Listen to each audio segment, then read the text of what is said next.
हिमालय की तराई में कभी एक बौद्ध साधु रहता था, जिसके उपदेश सुनने एक दबंग दुष्ट दैत्य भी आता था।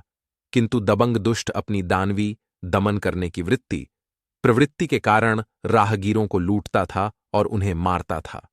एक बार उसने काशी के एक धनी सेठ की पुत्री और उसके अनुचरों की सवारी पर आक्रमण किया। दैत्य को देखते ही उस कन्या के सारे अनुचर अपने अस्त्र शस्त्र छोड़ डियाच भाग खड्डे हुए। सेठ की कन्या को देखकर दैत्य उस पर मुग्ध हो गया। उसने उसकी हत्या न कर उसके साथ ब्याह रचाया।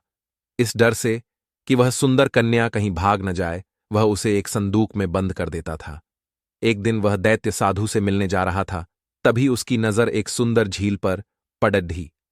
गर्मी बहुत थी, इसलिए वह झील के पास आया।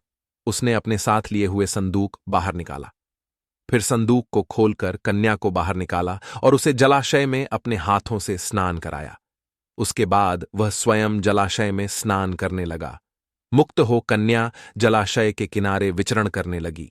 तभी कन्या की नजर एक नव युवक पर पड़ी, जो एक जादूगर भी था। उस अत्यंत सुंदर युवक को देख कन्या ने उसे इशारों से अपने पास बुलाया। फिर प्रेम क्रीधा करने के लिए उसने उसे संदूक में बैठने को कहा। युवक जब वहां बैठ गया, तब वह उसे अपने लिबास से ढंक कर स्वयं उसके ऊपर जा बैठी। नहाकर दैत्य जब लौटा तो उसने संदूक को बंद कर लिया। दैत्य जब साधु के आश्रम में पहुंचा तो साधु ने उसका स्वागत करते हुए कहा, आप तीनों का स्वागत है।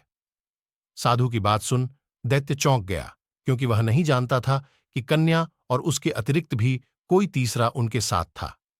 साधु की बात सुनते ही उसने संदूक को बाहर निकाला। ठीक उसी समय युवक संदूक से बाहर निकल रहा था। उस समय तक वह अपनी तलवार ध्यान से पूरी तरह खींच भी नहीं पाया था। अगर और कुछ क्षणों का विलंब होता तो वह निश्चित रूप से दैत्य का पेट फाड़ा देता। दैत्य को देख युवक भाग खड्डा हुआ। साधु के वचन एवं ज्ञान को सुनने के कारण चूंकि दैत्य की जान बच गई थी, इसलिए उसने साधु का धन्यवाद ज्ञापन किया। साधु ने तब उसे शीलवान बनने की शिक्षा दी और उस कन्या को भी मुक्त करने का परामर्श दिया। उस दिन के बाद से दैत्य शीलव्रती बन गया।